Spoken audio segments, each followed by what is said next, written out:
So one of the commonest presentation in our clinical practice is panic disorder. And I would like to present a small example of how a panic disorder presents. So say for example, a 25-year-old man working in a full-time job, IT professional, has had some sleep difficulties for a few days. One of the evenings, he suddenly developed a severe discomfort in his chest, had breathing difficulties, and feared that he might collapse, and they will be no one to assist him. Uh, he was in such a fearful state that he had to rush to hospital immediately with an ambulance. Uh, and when he was seen in hospital, they did a wide range of tests, which include blood test, ECG, chest X-ray, to rule out any heart conditions, to rule out any lung conditions, infections, and so on.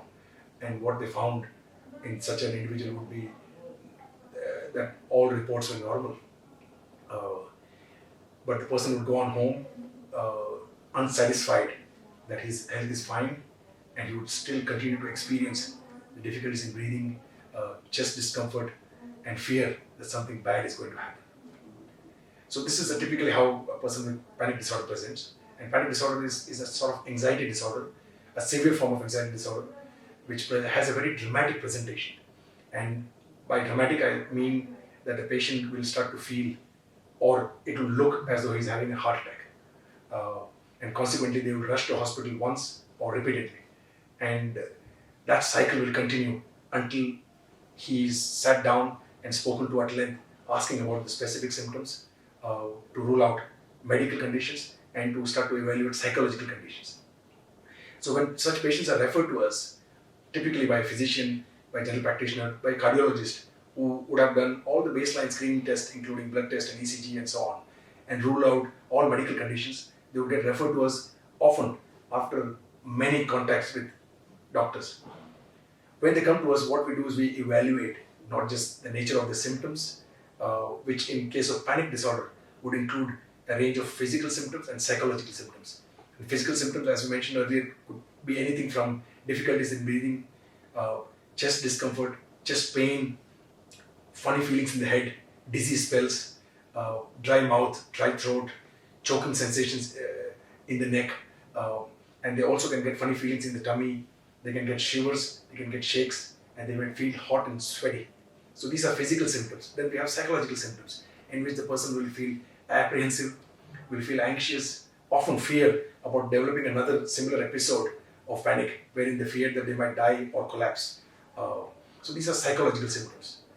What typically happens in panic attack is that they get this sudden, spontaneous, severe attacks of anxiety, which last for some time, and then they resolve. And patients can often have, between attacks, they might feel fine, or they might have anticipated anxiety, where they might fear that that other episode is going to happen again. So this is quite a problematic condition unless it's treated in an effective manner. So when we do evaluation, we assess the condition, we assess the severity, and we help the patient to understand that their presentation is purely psychological in nature because all the medical condition has been ruled out. Once we do that, it relieves the person that they have no major or sinister medical conditions. Next, we go on to advise them to manage their anxiety and panic attack in a more effective manner. For example, when a person with panic attack starts to breathe very quickly, we ask them to slow down the breath. So instead of having short, shallow breaths, like we ask them to do deep, slow breathing. So in doing so, the intensity and frequency of panic attack comes down very rapidly. So deep, slow breathing to manage panic attacks. Two, we ask them not to run away from situation from where they get panic attack, because in doing so, they start to associate situations with panic attack. So for example, if you have panic attack in a cinema theater, every time you go to the cinema theater, you feel panicky, and so on. So we ask them to stop avoiding situations which make them panicky, because when you get exposed to situations which trigger anxiety, then over time you get habituated and you learn to manage it better. So these are simple psychological techniques we advise people.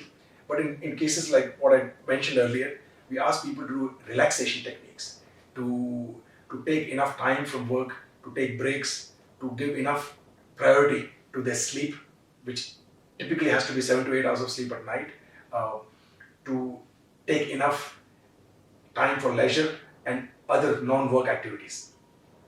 So these tips help manage people very well.